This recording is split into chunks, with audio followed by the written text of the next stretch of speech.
ഒരിക്കലും ഒരു കൂടിയാലോചന നടത്തി ഒരു തീരുമാനമെടുത്താണ് ബദർ യുദ്ധത്തിന് പോകുന്നതെങ്കിൽ അങ്ങനെ ഒരു യുദ്ധം തന്നെ ഉണ്ടാകുമായിരുന്നില്ല.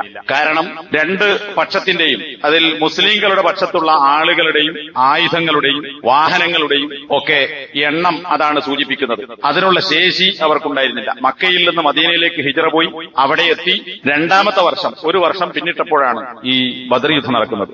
മാത്രമല്ല യുദ്ധത്തിന് വേണ്ടിയല്ല നബിയും സഹാബത്തും മക്കയിൽ നിന്ന് പുറപ്പെട്ടത്. അബൂ സുഫിയാന്റെ നേതൃത്വത്തിലുള്ള ഷാമിൽ നിന്ന് തിരിച്ചു വരുന്ന കച്ചവട സംഘത്തെ തടയുക എന്ന ലക്ഷ്യമായിരുന്നു. ഒരു യുദ്ധത്തിനുള്ള ഉദ്ദേശം തന്നെ ഉണ്ടായിരുന്നില്ല.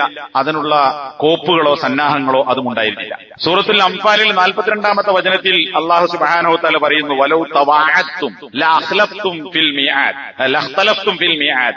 നിങ്ങൾ ലൗ തവാഅത്തും, നിങ്ങൾ പരസ്പരം ഒരു കരാർ ചെയ്ത് അല്ലെങ്കിൽ തീരുമാനമെടുത്തിരുന്നുവെങ്കിൽ ലഖ്തലഫ്തും ഫിൽ മിആദി, ആ മീആദിൽ, അതായത് യുദ്ധം നടക്കുന്ന മീആദ് എന്നാൽ വാഗ്ദത്ത സ്ഥലം, വാഗ്ദത്ത സമയം, നിശ്ചിത സമയം അതിനൊക്കെ ഉപയോഗിക്കും. ആ മീആദിൽ, ആ കരാറിൽ നിങ്ങൾ ഭിന്നിക്കുമായിരുന്നു എന്ന് പറഞ്ഞാൽ നബിയും സഹാബത്തും കൂടിയാലോചിച്ച് ഒരു യുദ്ധത്തിന് പോകണം എന്ന് തീരുമാനമെടുത്തതിന്റെ അടിസ്ഥാനത്തിലാണെങ്കിൽ തീർച്ചയായും അഭിപ്രായ വ്യത്യാസം ഉണ്ടാകുമായിരുന്നു. കാരണം എന്താ, യുദ്ധത്തിന് പോകാനുള്ള സന്നാഹം അവർക്കില്ല. മറിച്ച് അല്ലാഹു സുബ്ഹാനഹു വ തആല നിശ്ചയിച്ച് തീരുമാനിച്ച ഒരു ലക്ഷ്യത്തിനു വേണ്ടി അല്ലാഹു നടത്തിയതാണ് യുദ്ധം എന്നാണ് ഖുർആൻ വിശദീകരിക്കുന്നത്. സൂറത്തുൽ അംഫാലിലെ തന്നെ 6-ാമത്തെ ആയത്തിൽ അല്ലാഹു സുബ്ഹാനഹു വ തആല നിന്റെ വീട്ടിൽ നിന്ന് ഹഖുമായി നിന്റെ റബ്ബ് നിന്നെ പുറത്തു കൊണ്ടുവന്നു എന്നാ പറയുന്നത്. അതായത് യുദ്ധത്തിന് പോകാൻ നബിയും സഹാബത്തും കൂടിയാലോചിച്ചെടുത്ത തീരുമാനമല്ല, അല്ലാഹു പുറപ്പെടുവിച്ചതാണ്. കമാ അഖ്റജക റബ്ബുക മിൻ ബൈതിക ബിൽ ഹഖ്, ഹഖുമായി, സത്യവുമായി നിന്റെ വീട്ടിൽ നിന്ന് നിന്റെ റബ്ബ് നിന്നെ പുറപ്പെടുവിച്ചതുപോലെ.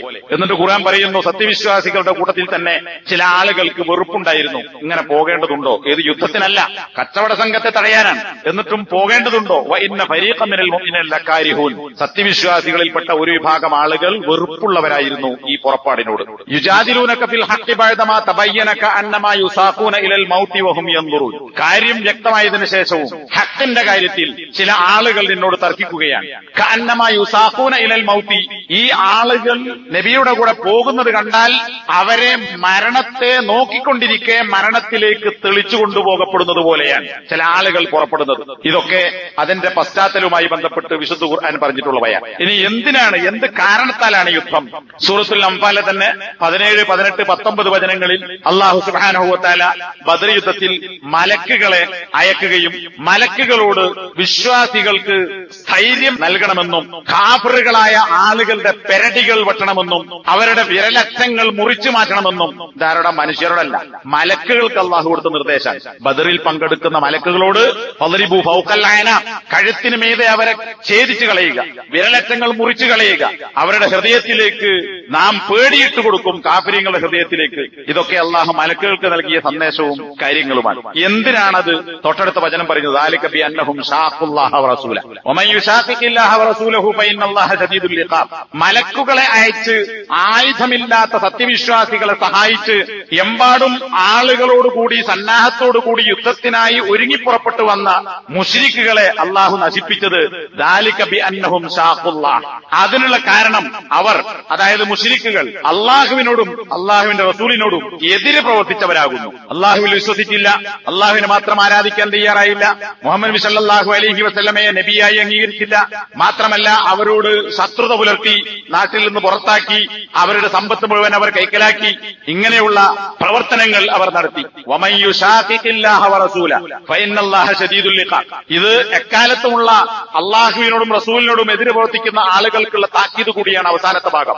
അല്ലാഹുവിനോടും അവന്റെ ദൂതനോടും ആര് എതിരായി പ്രവർത്തിക്കുന്നുവോ അല്ലാഹു സുബ്ഹാനഹു വ തആല കഠിനമായി ശിക്ഷിക്കുന്നവനാണ് എന്ന താക്കീത് അവർക്ക് മാത്രമല്ല, ലോകാവസാനം വരെയുള്ള ആളുകൾക്കെല്ലാം താക്കീതാണ്.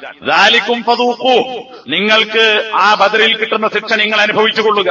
അവിടെ തീരില്ല. വഅന്നലിൽ കാഫിരീന അദാബന്നാർ, അവിശ്വാസികൾക്ക് കഠിനമായ ശിക്ഷ നരകത്തിൽ വേറെ വരാനുണ്ട്. അപ്പോ അല്ലാഹുവിനോടും റസൂലിനോടും എതിരിട്ടു പ്രവാചകൻ കൊണ്ടുവന്ന അല്ലാഹു നബിയിലൂടെ ജനങ്ങൾക്ക് എത്തിച്ചു കൊടുത്ത ഇസ്ലാമാകുന്ന അല്ലാഹുവിനെ മാത്രം ആരാധിക്കുക എന്ന ഹഖ് അവർ സ്വീകരിക്കാൻ തയ്യാറായില്ല എന്നതാണ്. രണ്ട് കക്ഷികളാണ്, ഒന്ന് നബിയും സഹാബത്തും, മറുഭാഗത്ത് അബൂജഹൽ അബൂജഹൽ അടക്കമുള്ള ആളുകളുടെ വമ്പിച്ച നിര. ഖുർആൻ ഈ രണ്ടു കൂട്ടരെ പരിചയപ്പെടുത്തിയത് എങ്ങനെയാണ്? അത് കാനത്തിലേക്കും ഫീ ഫിഅത്തൈനിൽ തഖത, ബദറിൽ ഏറ്റുമുട്ടിയ രണ്ട് സംഘങ്ങളിൽ തീർച്ചയായും ദൃഷ്ടാന്തമുണ്ട്. ഫിഅത്തുൻ തുഖാതിലു ഫീ സബീലില്ലാഹ്, ഒന്ന് അള്ളാഹുവിന്റെ മാർഗത്തിൽ യുദ്ധം ചെയ്യുന്ന ആളുകളാണ്. അതായത് അള്ളാഹുവിനെ മാത്രമേ ആരാധിക്കാവൂ, അവനിൽ മറ്റാരെയും പങ്കുചേർക്കരുത് എന്ന അള്ളാഹുവിന്റെ മാർഗത്തിൽ യുദ്ധം ചെയ്യുന്നവർ. വ ഉഖ്റാ കാഫിറ, മറ്റേ കക്ഷി എതിർ കക്ഷി ആരാണ്?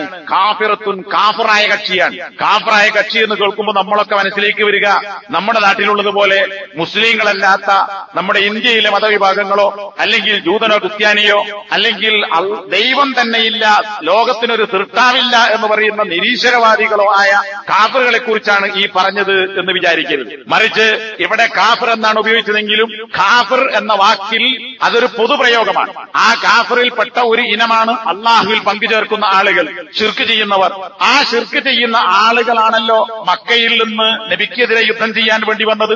അവരെക്കുറിച്ചാണ്, ആ ശിർക്ക് ചെയ്യുന്ന ആളുകളെയാണ് ഖുർആൻ ഇവിടെ വൗഖ്റാ കാഫിറ, മറ്റൊന്ന് കാഫിറായ കക്ഷിയാണ് എന്ന് പറഞ്ഞത്. അപ്പോ അള്ളാഹു ഉണ്ടെന്ന് വിശ്വസിക്കുകയും എന്നാൽ അള്ളാഹുവിനെ മാത്രം ആരാധിക്കാൻ തയ്യാറാകാതിരിക്കുകയും അള്ളാഹുവിൽ പങ്കുചേർക്കുകയും ചെയ്ത കാഫിരീങ്ങളാണ് മറ്റേ ഭാഗത്ത് മുശ്രിക്കുകൾ. ഒന്ന് അള്ളാഹുവിന്റെ കക്ഷി. ഈ രണ്ട് കക്ഷികൾക്കിടയിൽ ആണ് യുദ്ധമുണ്ടായത്. എന്തുകൊണ്ട്? നേരത്തെ പറഞ്ഞതുപോലെ അള്ളാഹുവിനോടും നബിയോടും അവർ എതിര് പ്രവർത്തിച്ചു. മക്കയിൽ 13 കൊല്ലക്കാലം അവർ നടത്തിയത് ഈ ശിഖാഖാൻ, ഈ എതിരിടലാണ്. അതിന്റെ അനന്തരഫലമാണ് മദീനയിലെത്തിയതിനു ശേഷം മുസ്ലിങ്ങൾക്ക് അല്പം കൂടി വിശ്വാസികൾ അൻസാരികളുടെ സഹായമുണ്ടായി, മുസ്ലിങ്ങളുടെ എണ്ണത്തിൽ വർധനവുണ്ടായി.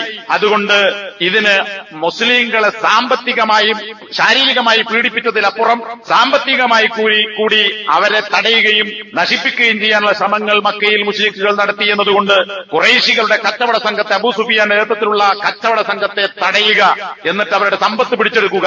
മുസ്ലിങ്ങളുടേത് കൊള്ളയടിച്ചതിന് പകരം ആ കൊള്ളയടിച്ച ആളുകളുടെ സമ്പത്ത് തിരിച്ചുപിടിക്കുക എന്നതാണ്. അതിനു വേണ്ടിയാണ് പോയത്, അല്ലാതെ ഏറ്റുമുട്ടലിലായിരുന്നില്ല. അപ്പോ ഈ കാരണം എന്തിനാണ് ബദർ ഉണ്ടായത്?